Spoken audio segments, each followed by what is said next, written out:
नमस्कार, आप देख रहे हैं हेल्थ अपडेट और मैं हूं आपके साथ अनुज शर्मा। चलिए बिना देरी किए नजर डालते हैं आज की हेल्थ से जुड़ी मुख्य खबरों पर।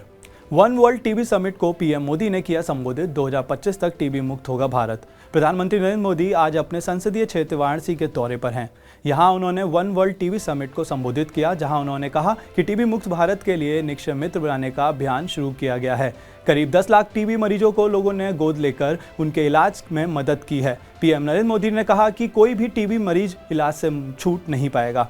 इसके लिए हमने कई रणनीति पर काम किया है। 2014 के बाद से भारत ने जिस नई सोच और अप्रोच के साथ टीबी के खिलाफ काम करना शुरू किया है वो वाकई अभूतपूर्व है। भारत के ये प्रयास पूरे विश्व को इसलिए भी जानने चाहिए क्योंकि ये टीबी के खिलाफ वैश्विक लड़ाई का नया मॉडल है। बीते 9 वर्षों में भारत ने टीबी के खिलाफ लड़ाई में अनेक मोर्चों पर एक साथ काम किया है।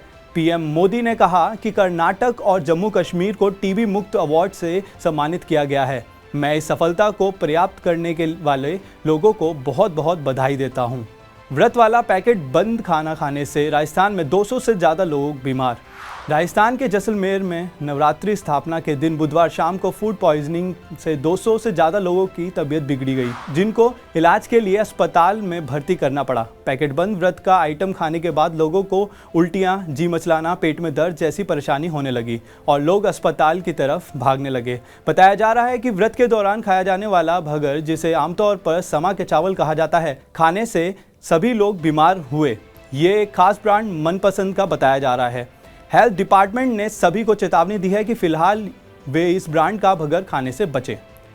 प्रतिबंध के बाद भी सिंगल यूज़ प्लास्टिक की खपत में दिल्ली दूसरे स्थान पर है।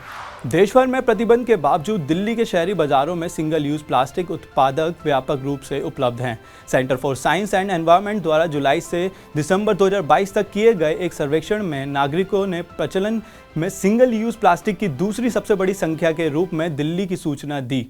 पहले स्थान पर महाराष्ट्र का नाम है। रिपोर्ट किए गए अधिकांश उत्पाद अनब्रांडेड हैं। सर्वे में लोगों से कहा गया कि वे प्रतिबंध सिंगल यूज प्लास्टिक आइटम्स की जियो टैग की गई तस्वीरें सबमिट करें। रिपोर्ट में कहा गया कि सेंट्रल पॉल्यूशन कंट्रोल बोर्ड ने पिछले साल 2 अप्रैल को एक जन शिकायत निवारण मोबाइल ऐप लॉन्च किया था। नई दिल्ली में 634 शिकायतें दर्ज की गई।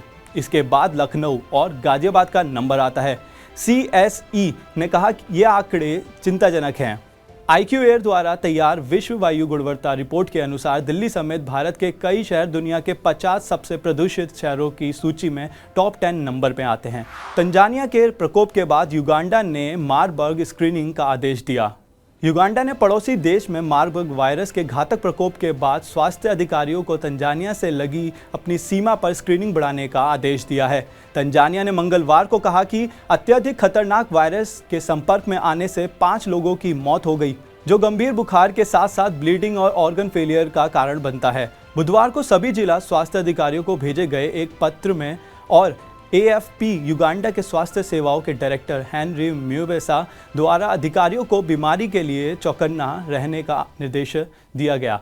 बीते दिनों तंजानिया में 5 लोगों की जान लेने वाली एक रहस्यमयी बीमारी की पहचान मार्बर्ग हेमरेजिक फीवर के रूप में की गई है, जो इबोला से मिलती जुलती है। स्वास्थ्य मंत्रालय ने मंगलवार को दी जानकारी में कहा था कि हमारे सार्वजनिक स्वास्थ्य प्रयोगशाला के प्रमाणों ने पुष्टि की है कि यह रोग मार्बर्ग वायरस के कारण होता है। स्वास्थ्य मंत्री उम्मी मवालिमू ने नागरिकों से आग्रह किया शांत रहें, क्योंकि सरकार बीमारी के प्रसार को नियंत्रित करने में कामयाब रही है।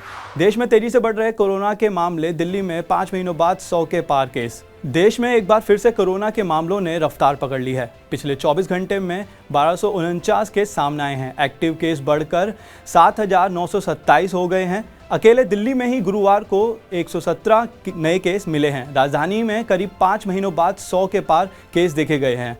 इससे पहले 19 अक्टूबर 2022 को 100 मामले सामने आए थे। गुरुवार को राजधानी में 2362 टेस्ट किए गए। इनमें से 4.85% पॉजिटिव रेट के साथ 117 मरीज पॉजिटिव पाए गए। दिल्ली में 10 मार्च के बाद लगातार केस बढ़ रहे हैं। अब तक 20 लाख से ज़्यादा केस मिल चुके हैं।